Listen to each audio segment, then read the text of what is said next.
यांच्या मागे त्यांच्या मागे झाला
याद्वारे मी गंभीरपणे शपथ घेतो की या देशाचा युवक या नात्याने सामंजस्यपणे मी स्वतःचे व देशाचे कोणतीही कृती करण्यापूर्वी मी विचार व चिंतन मनन करेन। माझ्या अवतीभोवती घडणाऱ्या घटनांचे आरोग्यासाठी सर्वोत्कृष्ट काय आहे हे जाणून घेण्याचे अभिवचन देतो। या वचनाशी मी एकनिष्ठ राहीन आणि हेच चैतन्य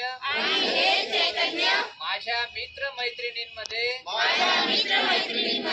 पसरवून सुरक्षित चिंतामुक्त आणि जागृत राहून या देशाचा जागतिक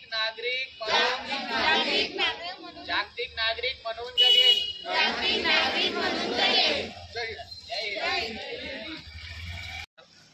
मी श्रीकांत संदेश भोई, प्रयोगशाळा तंत्रज्ञ, ग्रामीण रुग्णालय पाचोरा, ICTC विभागातून बोलतोय। आज जागतिक एड्स दिन व सप्ताहानिमित्त आपण ग्रामीण रुग्णालय पाचोरा व गोसे हायस्कूल पाचोरा यांच्या तसेच नेहरू युवा foundation, doctor DY Patil foundation यांच्या संयुक्त विद्यमाने जागतिक एड्स दिनानिमित्त रॅलीचं आयोजन केलं।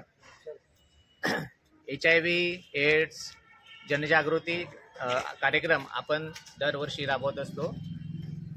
HIV म्हणजे काय, HIV human immuno virus, AIDS म्हणजे काय, ॲक्वायर्ड इम्युनोडेफिशियन्सी सिंड्रोम, हे जे आता याची बरीचशी जनजागृती करण्यात आलेली आहे। आणि या जनजागृतीचा परिणाम म्हणून ज्या एक 15 वर्षापूर्वी जे आकडेवारी होती, जे पॉझिटिव्हिटी होती, तो रेट आता खालवून आता खूप कमी प्रमाणावर HIV बाधित रुग्णसंख्या आढळते आणि हेच आपल्याला HIV शून्य गाठायचा आहे.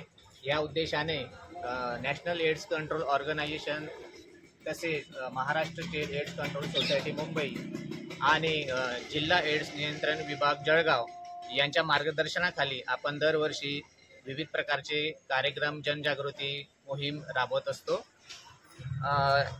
HIV सह जगणाऱ्या व्यक्तींशी भेदभाव करता येत नाही तसा कायदा 2017 हा अस्तित्वात आलेला आहे. त्या कायद्यानुसार जर अशा कुठल्याही HIV बाधित व्यक्तीशी भेदभाव झाला तर त्याला तो शिक्षेस पात्र असू शकतो.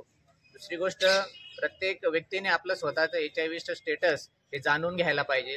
प्रत्येक सरकारी दवाखान्यांमध्ये ICTC दिशा केंद्र उपलब्ध आहेत. तिथे जाऊन त्यांचं मोफत समुपदेशन, मोफत तपासणी, मोफत औषध उपचार हे सगळं विनामूल्य उपलब्ध असतात आणि प्रत्येकाने आपली स्वतःची HIV चाचणी करून घ्यावी असं मी आपल्या चॅनलच्या माध्यमातून मी नागरिकांना आवाहन करतो. आपल्या ग्रामीण रुग्णालय पाचोरा येथील ICTC समुपदेशक आपल्याला त्याबद्दल बरेचसं मार्गदर्शन करतील. माझं नाव लता चव्हाण, मी ICTC काउन्सिलर. आपल्याकडे पूर्वीपेक्षा आता HIV चं प्रमाण खूप कमी प्रमाणात झालेलं आहे.